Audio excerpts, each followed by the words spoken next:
Hello dear student.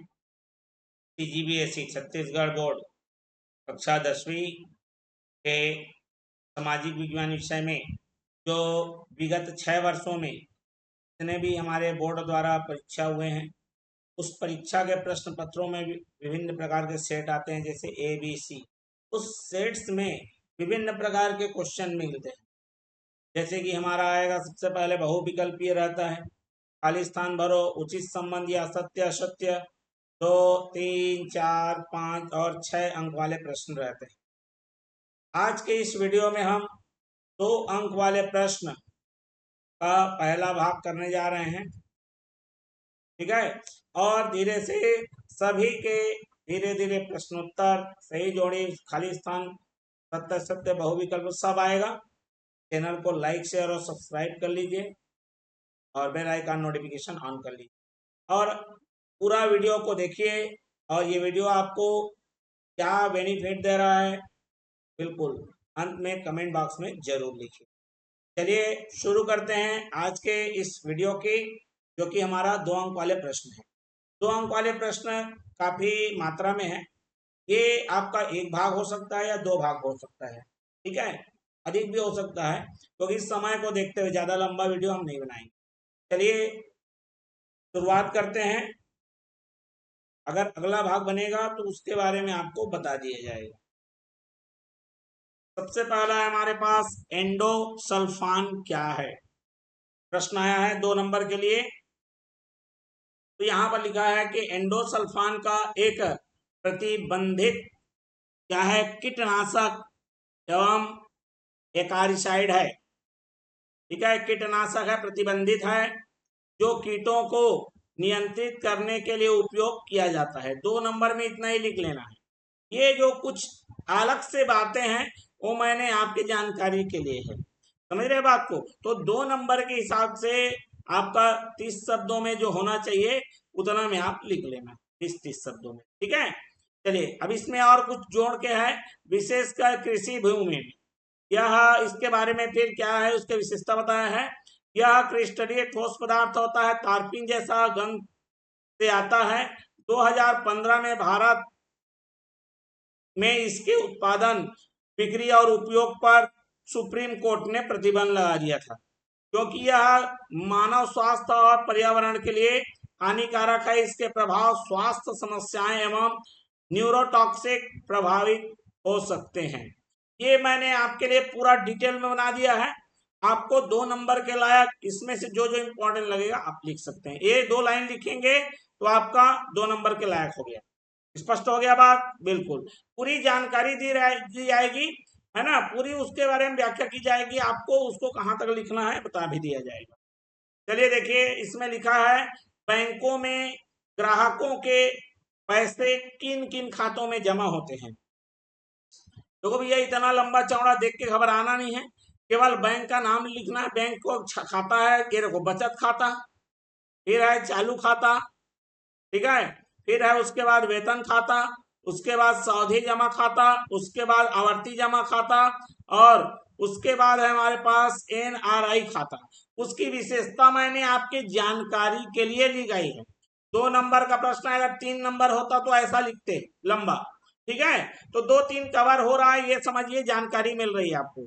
तो ये आपके बचत खाता, चालू खाता, वेतन खाता, सावधि जमा खाता, आवर्ती जमा खाता और हमारे पास NRI खाता है। इतने प्रकार के खाता में पैसा क्या हो सकता है, जमा हो सकता है। क्लियर हो गया बात। अब इसके बारे में अलग से यहाँ पर दिया गया लंबा चौड़ा, ठीक है। चलिए तो इतना 2 नंबर में लिखना है, केवल नाम लिख देना है। चलिए बढ़ते हैं अगले के लिए। अब यहाँ पर लिखा है 2 धात्विक खनिजों के नाम लिखिए, ठीक है। तो चलिए यहाँ पर देखते हैं, धात्विक खनिजों के उदाहरण है, बहुत सारा लिखा है। 2 आपको लिखना है, कोई भी आप लिख सकते हैं।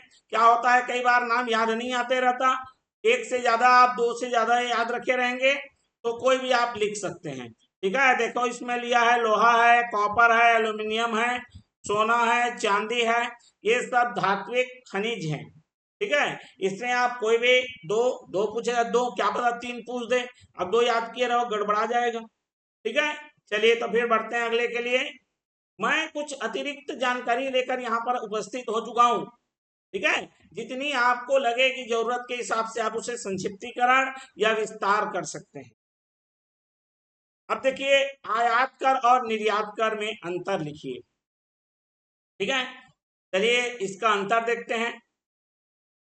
आयात कर इंपोर्ट टैक्स एंड निर्यात कर एक्सपोर्ट टैक्स, ठीक है। आयात कर के बारे में क्या है? आयात कर जो है हमारा, यह विदेशी माल के देश में प्रवेश पर लगाया जाता है। विदेश से यदि कोई सामान आता है, ठीक है, तो उसके देश में प्रवेश करने पर क्या लगाया जाएगा? आयात कर। समझ रहे बात को? जिसका उद्देश्य भी है आयातित वस्तुओं की कीमत बढ़ाना और घरेलू उद्योग की रक्षा करना। देखो भैया, कर नहीं लगाएंगे, कोई भी आके क्या होगा?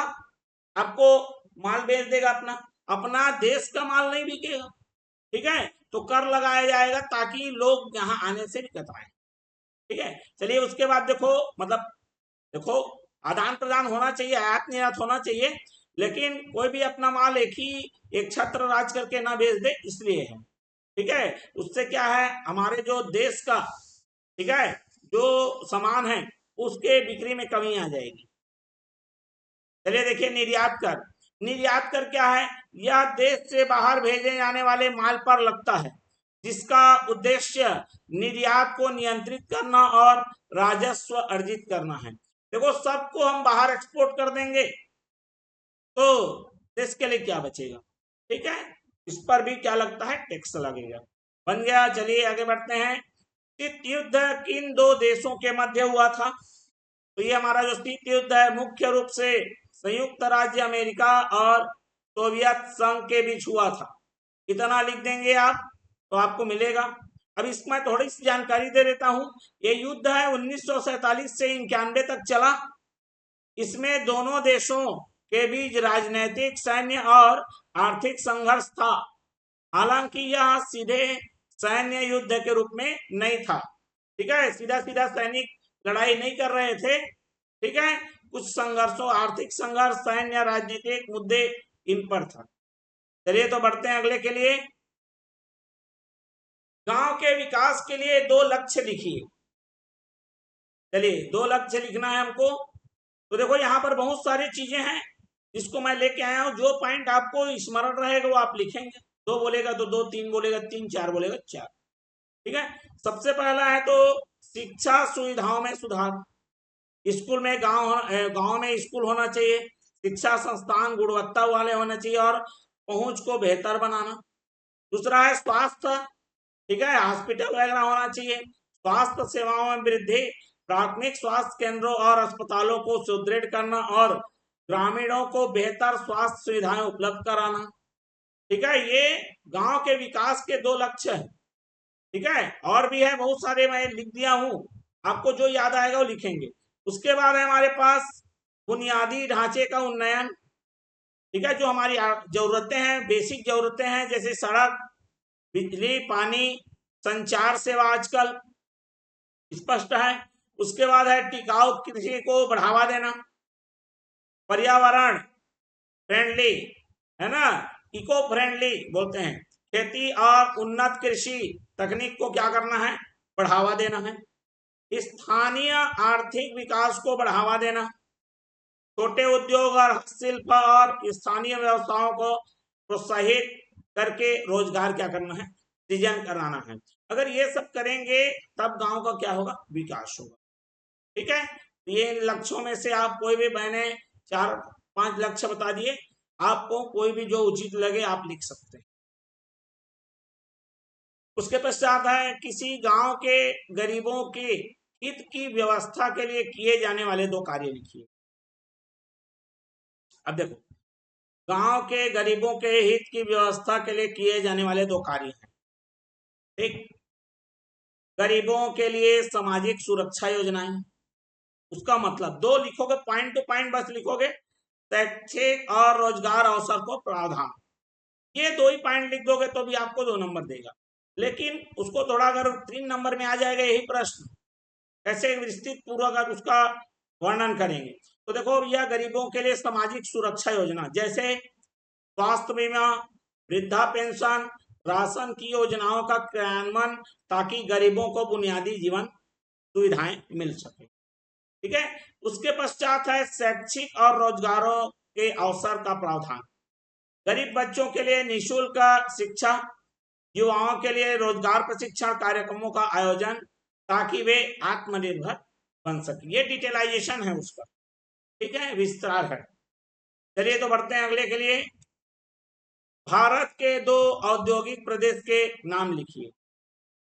चलिए, भारत के 2 औद्योगिक प्रदेश बोला है तो बहुत सारे, कलकत्ता भी आता है लेकिन 2 प्रमुख बोल रहा है तो महाराष्ट्र और क्या है, गुजरात। 2 नंबर का है, 2 पॉइंट लिखना है, 2 राज्य का नाम लिखना है। चलिए, बोल रहा है बाजार से क्या आशय है। बाजार सभी को जानते हैं बाजार क्या होता है। ठीक है, तो बाजार का आशय उस स्थान या प्रणाली से है जहां पर खरीदार, खरीदने वाला भी होगा, बेचने वाला भी होगा, विक्रेता वस्तुओं और सेवाओं का लेन देन करते हैं। ठीक है, इतना ही लिखेंगे तो भी आपको 2 नंबर मिलेगा। अब इसमें कुछ अतिरिक्त बातें हैं। यह एक स्थान हो सकता है जैसे शारीरिक बाजार, और यह एक व्यवस्था हो सकती है जैसे आजकल ऑनलाइन चल रहा है, ऑनलाइन शॉपिंग, शॉप माने, ठीक है, मार्केट, जिसमें व्यापार, मूल्य निर्धारण और मांग आपूर्ति की प्रक्रिया होती है। बाजार का उद्देश्य दोनों पक्षों के लिए वस्तुओं और सेवाओं का क्या करना है, प्रदान सुविधा करना है। अब यहाँ पर वस्तु ही क्यों, वस्तु के साथ सेवा क्यों लिखा, समझ लिया आपको। जैसे कि मैंने क्या बोल रहे हैं, पैसा दिया, ठीक है, और वस्तु तो आएगा ही, आजकल घर पहुंच सेवा मिल रही है, तो सेवा भी, इसीलिए वस्तुओं का और सेवा का, पैसा देंगे तो आप वस्तु तो खरीदेंगे ही, साथ में साथ कभी कभी मतलब जो हमारा सेवा के लिए भी, सर्विस के लिए भी क्या होगा, आपको देना पड़ता है पैसा। ठीक, क्लियर हो गया बात। तो ये बाजार है वो ऐसी जगह है जहां आपको खरीदार विक्रेता मिलेंगे और सेवाओं का और वस्तुओं का क्या होगा, लेन देन होगा। चलिए बढ़ते हैं तो अगले के लिए। शीत युद्ध फिर से आप क्या समझते हैं। पहले तो किसके किसके बीच हुआ था ये पूछा, अभी पूछ रहा है कि शीत युद्ध से आप क्या समझते हैं। देखो वही चीज, अगर थोड़ा सा, अगर मान लो ये प्रश्न नहीं आ रहा था लेकिन बाद में अगर आ जाएगा तो थोड़ा सा विस्तार पूर्वक इसीलिए बनाया गया है। यहाँ पर देखिए थोड़ा सा ये दिया है, शीत युद्ध वह तनावपूर्ण स्थिति जो द्वितीय विश्व युद्ध के बाद 1947 से देखो 91 तक इसके इसके बीच चला, संयुक्त राज्य अमेरिका और सोवियत संघ के बीच उत्पन्न हुई। यह युद्ध सीधे सैन्य संघर्ष के रूप में नहीं था, मतलब सीधा सैनिक लोग नहीं लड़े थे, बल्कि राजनीतिक, आर्थिक और सैन्य प्रतिस्पर्धा के रूप में था। अर्थात उसका मतलब समझिए, दोनों शक्तियां अपनी विचारधाराओं जैसे पूंजीवाद और समाजवाद को विश्व स्तर पर फैलाने की कोशिश कर रही थी, अपना अपना वर्चस्व बढ़ाने की कोशिश कर रहे थे। ठीक है, उससे मैं उससे कम नहीं हूं, मैं उससे कम नहीं हूं दिखा रहे थे। शीत युद्ध में परमाणु हथियारों की होड़, स्पेस रेस, ठीक है, क्यूबा मिसाइल संकट जैसे महत्वपूर्ण घटनाएं शामिल थी। इसका अंत 1991 में सोवियत संघ के विघटन के साथ हुआ। ठीक, क्लियर हो गया बात। तो इसमें से आपको महत्वपूर्ण 2-3 लाइन बिंदु को लिखना है। ठीक, तो चलिए बढ़ते हैं अगले के लिए। अब यहाँ पर लिखा है हिटलर की विदेश नीति के 2 उद्देश्य लिखिए। चलिए, हिटलर की विदेश नीति के 2 उद्देश्य मुख्य, एक जीवित स्थान, ठीक है, हिटलर ने जर्मनी के लिए पूर्वी यूरोप में अधिक भूभाग को कब्जाने की योजना बनाई। ठीक है, ये है ताकि जर्मनी को जीवन के लिए आवश्यक संसाधन मिल सके, उसकी बढ़ती जनसंख्या का भरण पोषण हो सके। क्लियर हो गया, जीवित स्थान। ठीक है हमारा। उसके बाद है दूसरा है युद्ध की तैयारी और शक्ति का विस्तार, ये दूसरा पॉइंट, 2 पॉइंट लिख सकते हैं, उद्देश्य क्या है बोलते। ठीक है, अब उसमें विस्तार बताया गया कि हिटलर ने जर्मनी की सैन्य शक्ति को पुनः मजबूत किया और युद्ध की स्थिति तैयार की जिससे वह यूरोप में अपनी प्रभुत्व और सत्ता क्या कर सके, स्थापित कर सके। ठीक है, चलिए बढ़ते हैं तो फिर अगले के लिए। आर्थिक मंदी के दौर में वस्तुओं की कीमत घटने के 2 कारण लिखिए। चलिए कारण लिखना है। इसमें लिखा है आर्थिक मंदी के दौर में वस्तुओं की कीमत घटने के 2 कारण हैं। पहला है मांग में कमी और दूसरा है उत्पादन में अधिकता। अब ये कैसे, उसको जरा डिटेल करते हैं। ठीक है, ये 2 आप बिंदु लिखेंगे तो भी मिल जाएगा। कारण लिखना था आपको, 2 कारण पहला लिख देंगे मांग में कमी, दूसरा उत्पादन में अधिकता। अब देखो मंदी के कारण लोगों की क्रय शक्ति घट जाती है। ठीक है, मंदी पड़ेगी तो भैया खरीदने की जो शक्ति है, जितना ज्यादा खरीद रहे थे अब खरीदी कम हो जाएगी, जिसके कारण वस्तुओं की मांग में गिरावट आएगी। खरीदेंगे नहीं तो डिमांड ही नहीं आएगा। ठीक है, हमको ये चाहिए, जिससे विक्रेता कीमतों को घटाने के लिए मजबूर होते हैं। अब देखो डिमांड ही नहीं आएगा तो भैया अरे सस्ते में ही चलो, बिक तो जाए कम से कम। जैसे बाजार आप जाएंगे, देखो अंत में क्या होता है, दाम क्या हो जाए, घट जाए। जब कोई नहीं लेने वाले रहते तो दाम धीरे से क्या हो जाता है, घट जाता है। ठीक है, चलिए मंदी के कारण उत्पादन अधिक होता है। ठीक है, क्लियर हो गया बात। लेकिन मांग कम होती है। भाई उत्पादन तो अधिकता होगी। ठीक है, उत्पादन वस्तुओं की कीमत घटने के 2 कारण बताना है हमको। ठीक है, एक तो सबसे बड़े डिमांड में कमी आती है इसलिए ऑटोमेटिक कम हो जाती है। दूसरा मंदी के कारण उत्पादन क्या होता है, अधिक हो जाएगा। अधिक हो गया फिर क्या हो गया, मांग कम हो जाती है और उसके परिणाम स्वरूप अधिक आपूर्ति के कारण कीमतें क्या हो जाती है, गिर जाती है। जैसे देखना मार्केट में टमाटर ही टमाटर आ गए। ठीक है, पूरा वही भरा भरा है, क्या हो जाएगा, डेफिनेटली ऑटोमेटिक क्या हो जाएगा, कीमत क्या हो जाएगी, कम हो जाएगी। अधिकता के कारण क्या होगा, आपका कीमत क्या हो जाएगी, घट जाती है। ठीक है, चलिए बढ़ते हैं अगले के लिए। नई औद्योगिक नीति के 2 प्रभाव लिखिए। तो ये नई औद्योगिक नीति के 2 प्रभाव हैं। पहला है निजी क्षेत्र का विस्तार और दूसरा है बढ़ती प्रतिस्पर्धा। ठीक है, उसके बाद यहाँ पर और भी है बीच बीच में, विदेशी निवेश आकर्षित करना और सार्वजनिक क्षेत्र की भूमिका में क्या है, कमी। ये आपके 4 दिया है, आप कोई भी 2 लिख सकते हैं, जो आपको याद है वो लिख सकते हैं। इसको थोड़ा सा विस्तार कर लेते हैं। नई औद्योगिक नीति ने निजी क्षेत्र को अधिक स्वतंत्रता दी, जिससे औद्योगिक विकास के निजी निवेश बढ़ा और उद्योगों में क्या हुई, वृद्धि हुई। क्लियर हो गया बात। चलिए प्राइवेटाइजेशन की बात कर रहे हैं यहाँ पर। नीति ने विदेश पूंजी और प्रौद्योगिकी निवेश को आकर्षित करने के लिए विदेशी कंपनियों के लिए नियम को आसान बनाया, जिससे देश की आर्थिक वृद्धि में मदद मिली। ठीक है, औद्योगिकीकरण होता है, देश का आर्थिक विकास होता है। उसके बाद है इस नीति ने बहुराष्ट्रीय कंपनियों और निजी कंपनियों के लिए भारतीय बाजार में प्रवेश को सरल बनाया नई नीति में। ठीक है, जिससे प्रतिस्पर्धा बढ़ी और कई वस्तुओं की कीमतों में कमी आई। जैसे फोन पहले बहुत महंगे हुआ करते थे, जब मार्केट में बहुत सारे लोगों को आ गए, बहुत सारी कंपनियां आ गई, सस्ते सस्ते में नए नए फोन लॉन्च हो रहे थे, समझ में आ गया, ऑटोमेटिक कीमत में क्या हो गई, गिरावट आ गई। उसके बाद है मेरे पास नीति के तहत सार्वजनिक क्षेत्र के लिए आरक्षित क्षेत्रों की संख्या कम की गई। सार्वजनिक क्षेत्रों के उपक्रम में विनिवेश की प्रक्रिया शुरू की गई, जिससे सार्वजनिक क्षेत्र की भूमिका में कमी आई। ठीक है, तो ये बिंदु हैं, आप बिंदु लिखिए। 2 डिटेलाइजेशन में अगर पूछता है, ज्यादा नंबर के लिए आता है, डिटेल में लिखिए। अब देखिए खनिज की परिभाषा पूछ रहा है।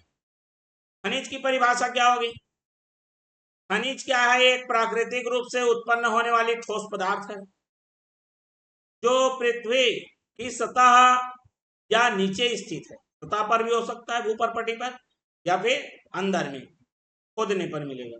यह रासायनिक संगठन, संरचना और गुणों में स्थिर होता है। खनिजों का उपयोग विभिन्न उद्योगों में किया जाता है, जैसे धातु, ईंधन, निर्माण सामग्री आदि के लिए। स्पष्ट है। चलिए बढ़ते हैं तो फिर अगले के लिए। खाद्य सुरक्षा के 2 उद्देश्य लिखना है। ठीक है। चलिए, क्या है खाद्य सुरक्षा के दो उद्देश्य? पर्याप्त और पौष्टिक भोजन उपलब्ध कराना। दूसरा है आर्थिक और भौतिक पहुंच सुनिश्चित करना। अब इसको थोड़ा डिटेलाइज करते हैं। सभी लोग को पर्याप्त, सस्ता और पौष्टिक भोजन उपलब्ध कराना ताकि वे स्वस्थ जीवन जी सके और कुपोषण से बच सके। दूसरा है हमारे पास गरीब और कमजोर वर्गों को भोजन तक आर्थिक और भौतिक पहुंच प्रदान करना ताकि कोई भी व्यक्ति क्या ना रहे, भूखा ना रहे। ठीक है, ये उनके उद्देश्य हैं। एक तो पर्याप्त पौष्टिक भोजन उपलब्ध कराना, दूसरा आर्थिक और भौतिक पहुंच सुनिश्चित करना। चलिए बढ़ते हैं अगले के लिए। विकास को नापने के दो संकेतक के नाम लिखिए। ठीक है, विकास हो रहा है, कैसे नापेंगे हम, है ना, उसके दो संकेतक लिखना है। चलिए, सबसे पहला है जीडीपी। आजकल चल रहा है बहुत, जीडीपी गिर गया बोलते हैं। ठीक है, तो जीडीपी सकल घरेलू उत्पाद। क्लियर हो गया बात?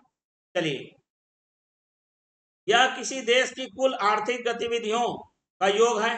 जितना भी हमारे पास आर्थिक गतिविधि हो रहा है, पैसा आ रहा है, जा रहा है, किसी विशेष समय अवधि के दौरान देश की आर्थिक स्थिति का प्रमुख संकेतक है।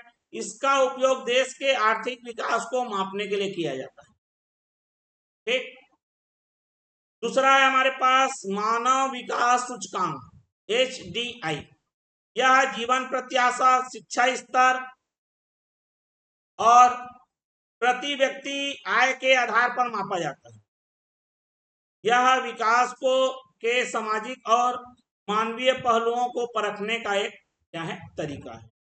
ठीक है, तो विकास, डेवलपमेंट को मेजरमेंट करने का, नापने का ये दो संकेतक, एक जीडीपी और मानव विकास सूचकांक।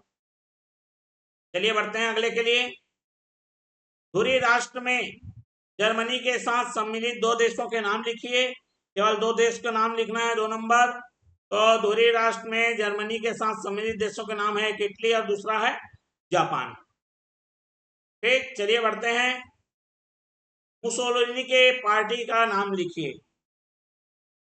तो उसका पूरा नाम बेनिटो मुसोलिनी द्वारा स्थापित राजनीतिक पार्टी नेशनल फासिस्ट पार्टी, ठीक है, थी और इसकी स्थापना 9 नवंबर 1921 को रोम में हुई थी। ठीक है, ये अतिरिक्त जानकारी है। वहां क्या नाम था, बस नाम बता देना है। ठीक, चलिए। ऊर्जा से क्या तात्पर्य है? विज्ञान का भी है ये ऊर्जा। चलिए, ऊर्जा शब्द किसी वस्तु या प्रणाली की कार्य करने की क्षमता को व्यक्त करता है। मतलब कार्य करने की क्षमता को ऊर्जा कहते हैं। जितना आदमी में ऊर्जा रहेगा उतना कार्य कर लेगा, यही मतलब है, सबका एक ही मतलब है। ठीक, इतना ही लिखेंगे तो भी आपका उत्तर सही है। अब इसमें कुछ विशिष्ट चीजें हैं।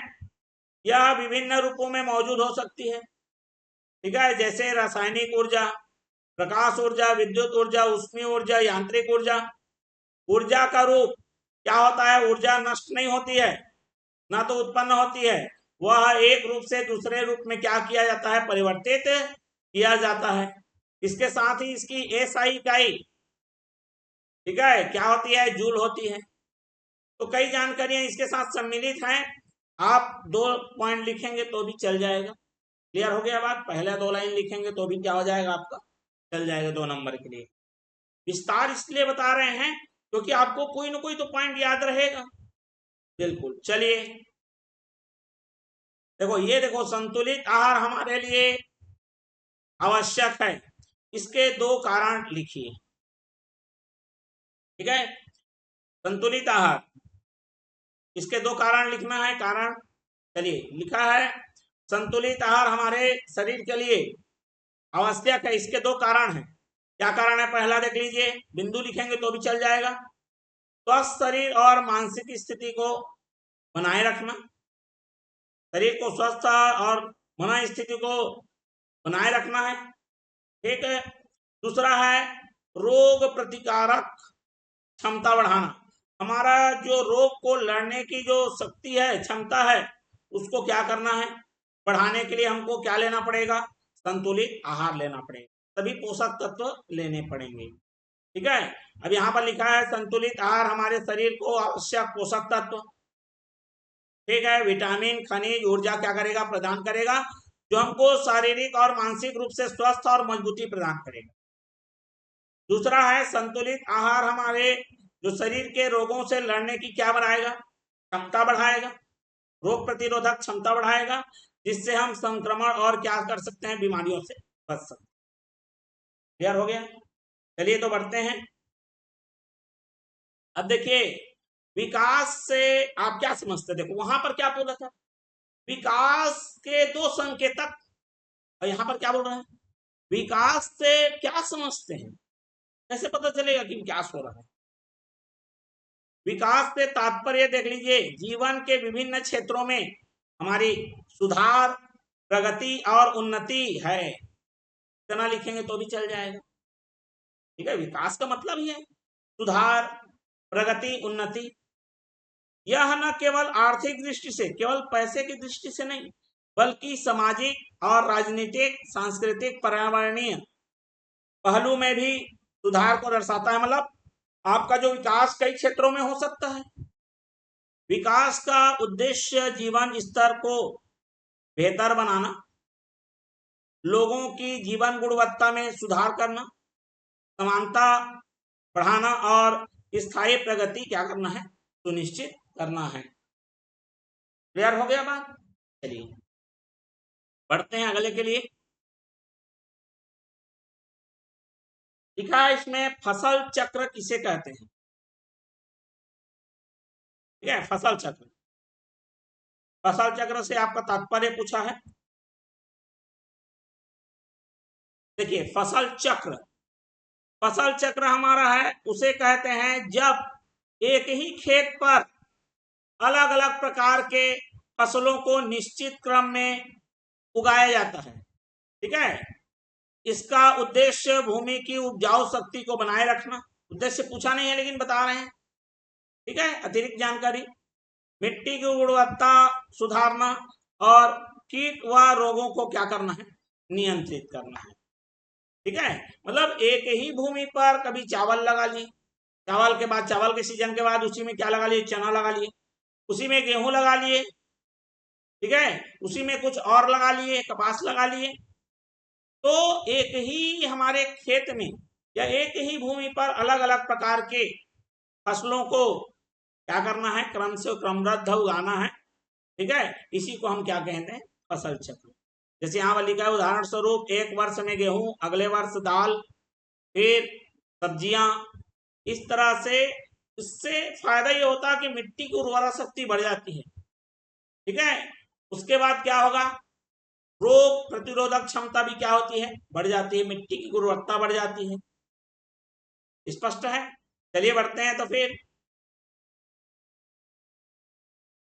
ये रहा हमारा अगला प्रश्न है, सरकार को किस प्रकार के करों से अधिक राजस्व की प्राप्ति होती है। ठीक है, हमको कहां से प्राप्त होता है राजस्व, भारत सरकार की जो आय है, सरकार हमारा है उसका जो आय प्रमुख स्रोत है आपका व्यक्तिगत का पर्सनल इनकम टैक्स, ठीक है, निगमित कर कारपोरेट टैक्स, उसके बाद है आजकल बड़ा फेमस चल रहा है वस्तु एवं सेवा कर, कुछ भी लेने जाओ जीएसटी लग गया है बोलते हैं, राज्य वाला अलग ले रहा है बोलते हैं, और केंद्र वाला अलग 18% उसका, 9% इसका, 9% उसका ना। चलिए वही है जीएसटी, फेमस है, याद रहेगा ही। इसमें जीएसटी और आयकर सबसे अधिक राजस्व प्राप्त होता है। जो उसमें कर तो कई जगह से आता है, समझना बात को, लेकिन उनमें जो प्रमुख आपका जो स्रोत है वो है हमारे पास जीएसटी और खासकर है आयकर, इनकम टैक्स। ठीक है, जो कर्मचारी अपना देते हैं। इसके अलावा प्रतिभूति लेन देन कर जैसे अन्य छोटे कर से भी आय के स्रोत हैं, लेकिन प्रमुख पूछा है। ठीक है, अधिक बोल रहा है यहां पर, देख लीजिए, अधिक राजस्व। स्पष्ट है बात? तो चलिए यहां पर हम लोग आज के इस वीडियो में इतने प्रश्नों को कर रहे हैं। आगे आने वाले वीडियो में हम और भी हमारे पास जितने प्रश्न हैं उसको अगले भाग में लेकर आएंगे। ठीक है, धीरे धीरे हम लोग आगे क्रम की ओर क्या रहेंगे, बढ़ते जाएंगे और सारे प्रश्नों को एक एक करके कर लेंगे। अगर ये वीडियो आपको अच्छा लगा हो, जानकारी मिली हो, कुछ लाभ मिल रहा हो, तो बिल्कुल लाइक शेयर कर दीजिए। वीडियो कैसा लगा कमेंट बॉक्स में जरूर लिखिए, और चैनल में नए हैं तो सब्सक्राइब कर बेल आइकन नोटिफिकेशन बिल्कुल ऑन कर लीजिए। उसके पश्चात तो चलिए फिर मिलते हैं अगले वीडियो में। ज़्यादा से ज़्यादा इसे शेयर जरूर करिए। तो फिर मिलते हैं अगला इसका भाग अगले वीडियो के साथ। तब तक के लिए सभी विद्यार्थियों का धन्यवाद एवं नमस्कार।